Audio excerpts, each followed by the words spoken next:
सुप्रभात बच्चों। संज्ञा के वीडियो के क्रम को कड़ी को आगे बढ़ाते हैं और आज के वीडियो में हम लोग पढ़ते हैं जातिवाचक संज्ञा से संबंधित या जातिवाचक संज्ञा के अंतर्गत आने वाले संज्ञा के दो और प्रकारों के बारे में, जिनके नाम हैं समुदायवाचक संज्ञा या समूहवाचक संज्ञा तथा द्रव्यवाचक संज्ञा। आइए देखते हैं कि हमने पिछले वीडियो में पढ़ा था कि जातिवाचक संज्ञा के अंतर्गत दो और संज्ञा के प्रकार आते हैं, एक समूहवाचक संज्ञा और द्रव्यवाचक संज्ञा। संज्ञा के तीन मुख्यतः प्रकारों में से जातिवाचक के अंतर्गत आने वाले इन दोनों संज्ञा के प्रकारों के बारे में आज के वीडियो में हम लोग पढ़ेंगे।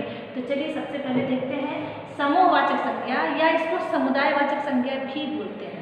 तो बच्चों कहीं कहीं आपको समूहवाचक संज्ञा लिखा हुआ मिल सकता है और किसी किसी पुस्तक में आपको समुदायवाचक भी मिलेगा। दोनों एक ही संज्ञा के नाम हैं, तो आप दुविधा में नहीं पड़िएगा और कंफ्यूज नहीं होइएगा। तो चलिए देखते हैं कि समूहवाचक संज्ञा किसे कहते हैं। आसान टॉपिक है, आप लोगों को बहुत आसानी से समझ में आ भी रहा है। तो चलिए देखते हैं इसकी परिभाषा क्या है। जिन संज्ञा शब्दों से किसी समुदाय या समूह का बोध होता है उसे समुदायवाचक या समूहवाचक संज्ञा कहते हैं। जिन संज्ञा शब्दों से किसी समुदाय या समूह का जब बोध हो तो उसे समूहवाचक या समुदायवाचक संज्ञा कहते हैं। अब जैसे समुदाय या समूह क्या है? झुंड है, एक साथ बहुत सारे जीवों को, मनुष्यों को या वस्तुओं को जब एक साथ हम संज्ञा का नाम देते हैं या नाम देते हैं या संज्ञा से परिभाषित करते हैं तो उन्हें समुदायवाचक संज्ञा कहते हैं। इसको उदाहरण के माध्यम से बहुत आसानी से आप समझ पाएंगे। चलिए देखते हैं। जैसे कक्षा में एक साथ बहुत सारे बच्चे होते हैं, उन सारे बच्चों को एक साथ हम कक्षा के नाम से संबोधित करते हैं। तो यहाँ पे एक समूह है, बच्चों का समूह है, समुदाय है, इसीलिए कक्षा शब्द समूहवाचक या समुदायवाचक संज्ञा है। आगे देखते हैं भीड़ किसे कहते हैं? जहाँ बहुत सारे लोग एक साथ हों उसको हम भीड़ कहते हैं। तो वो भी एक समुदाय है, एक समूह है, लोगों का समूह है, इसलिए भीड़ शब्द जो है वो समूहवाचक संज्ञा में आता है। सेना, जो हमारी सेना है वो बहुत सारे जवान एक साथ रहते हैं तो उसको हम सेना कहते हैं। तो बहुत सारे जवानों को का जो समुदाय है, जो समूह है, वो सब मिलकर सेना के नाम से परिभाषित है, इसीलिए सेना शब्द समूहवाचक संज्ञा के अंतर्गत आता है। झुंड, बहुत सारे जंतु या जीव या इंसान जब एक साथ रहेंगे या देखते हैं कि बहुत सारे जानवर जब एक साथ रहते हैं तो उसको झुंड कहते हैं। तो उस झुंड में बहुत सारे एक साथ होते हैं, इसीलिए उसको समूहवाचक या समुदायवाचक की श्रेणी में रखा गया है। दल किसको कहते हैं? जहाँ बहुत सारे लोग एक साथ हों। तो ऐसे संज्ञा शब्द जिनमें बहुत सारे लोगों का, वस्तुओं का, यहाँ पर देखिए जिनमें बहुत सारे लोग हैं या वस्तु हैं, उनका जब समूह है ऐसे संज्ञा शब्द को, तो उसको हम समूहवाचक संज्ञा की श्रेणी में रखते हैं। तो बच्चों आपको सबको बहुत अच्छे से समझ में आया होगा कि भीड़, सेना, कक्षा, झुंड, दल, ये सारे समूहवाचक संज्ञा के अंतर्गत आते हैं। अगला हमारा जो संज्ञा का प्रकार है वो है द्रव्यवाचक संज्ञा। द्रव्य यानी वस्तु, या तो उसको तौल सके, नाप सके, गिन सके। तो ऐसी वस्तुएं जिनको तौला और नापा जा सके वो द्रव्यवाचक संज्ञा की श्रेणी में आती हैं। चलिए देखते हैं इसमें इसकी परिभाषा मैंने क्या लिखी हुई है। इसकी परिभाषा देख लेते हैं। मैंने लिखा है कि जिन संज्ञा शब्दों से किसी धातु, द्रव्य चीज अथवा पदार्थ का कोई चीज बोध होता है उसे द्रव्यवाचक संज्ञा कहते हैं। बहुत साधारण शब्दों में किसी भी चीज़ को जिसको तौला या नापा जा सके द्रव्यवाचक संज्ञा की श्रेणी में वो चीज़ें आती हैं। उनका कोई अगर नाम है तो वो संज्ञा है और उसको तौल सके या नाप सके तो द्रव्यवाचक संज्ञा हो गई। अब जैसे उदाहरण के माध्यम से आप इसे बहुत आसानी से समझ सकते हैं। अब जैसे घी तौल सकते हैं, उसको 1 किलो 2 किलो घी आप लाते हैं, है ना, उसको नाप के भी आप लाते हैं। जैसे मान लीजिए मम्मी ने बोला कि 1 कटोरी घी लाइए, तो आपने उसको नाप दिया। दुकान से आप 1 केजी घी खरीद के लाते हैं, उसको आप तौल देते हैं। तो एक चीज़ है, द्रव्य है। दूध नाप के लाते हैं। सोना तौल के मिलता है, चांदी, कोयला, ये सारे जो यहाँ पे मैंने उदाहरण लिखे हैं, घी, दूध, सोना, चांदी, कोयला, गुड़, चावल, आटा, ये सारी चीज़ें हैं वो द्रव्यवाचक संज्ञा के अंतर्गत आती हैं, ये सारे जो नाम हैं।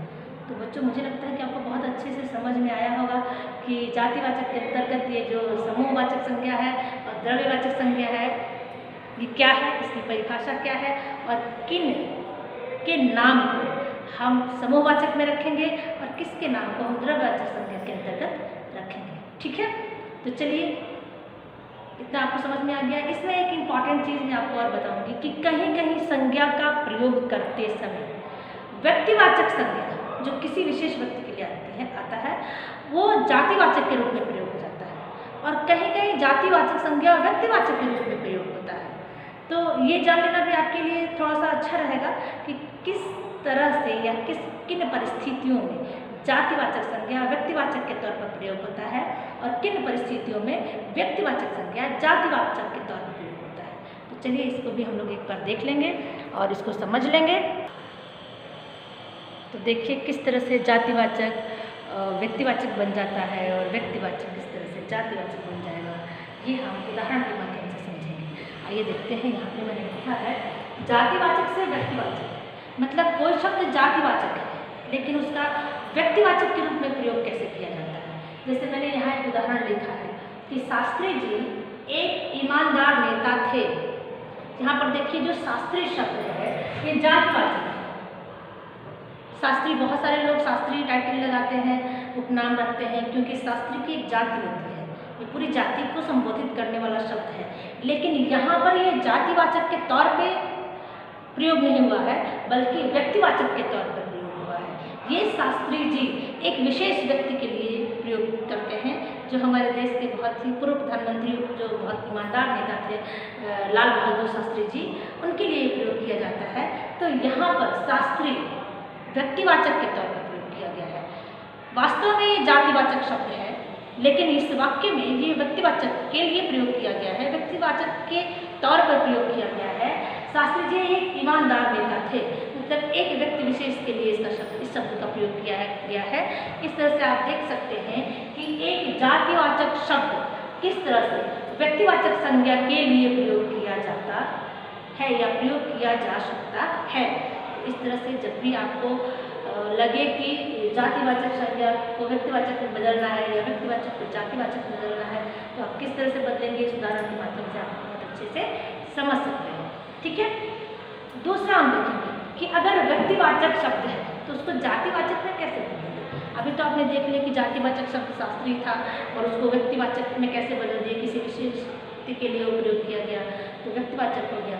लेकिन अगर व्यक्तिवाचक शब्द है और उसको पूरी जाति के लिए संबोधित करना, पूरी जाति के लिए प्रयोग करना, तो कैसे करेंगे, उदाहरण के माध्यम से समझते हैं। आइए देखिए, मैंने एक उदाहरण लिखा है कि हमारे देश में विभीषण भरे पड़े हैं। विभीषण कौन थे? रावण के भ्राता, जिन्होंने अपने ही भाई के प्रति विद्रोह कर दिया या उनके भेद को बताया, तो उनको देशद्रोही कहा जाता है। ऐसा माना जाता है कि वो देशद्रोही थे। तो विभीषण यहाँ एक व्यक्ति विशेष का नाम है, रावण के भाई का, है ना, तो व्यक्तिवाचक संज्ञा हो गया। लेकिन यहाँ विशेषण का तात्पर्य एक विशेष व्यक्ति से नहीं है बल्कि पूरी ऐसी जाति से है जो कि देशद्रोह का कार्य करती है, जो देशद्रोही कहलाती है या जो देशद्रोही है, उनके लिए विशेषण शब्द, विभीषण शब्द का प्रयोग किया जाता है।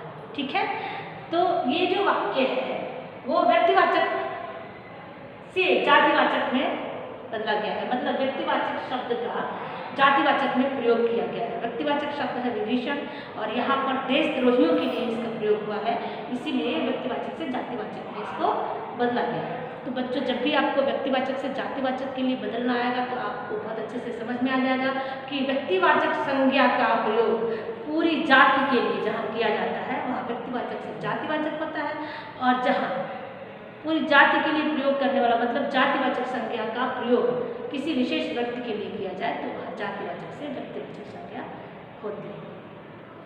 ये भी आपको बहुत अच्छे से समझ में आ गया होगा। तो बच्चों, मैं तो आशा करूँगी कि ये जो 3 वीडियो के माध्यम से मैंने आप सबको व्यक्तिवाचक से लेकर द्रव्यवाचक तक जितने संज्ञा के प्रकार बताए हैं, संज्ञा क्या है, या व्यक्तिवाचक से जातिवाचक, जातिवाचक से व्यक्तिवाचक में बदलने के लिए जो वाक्य परिवर्तन मैंने आपको बताया है वो आपको बहुत अच्छे से समझ में आ गया होगा।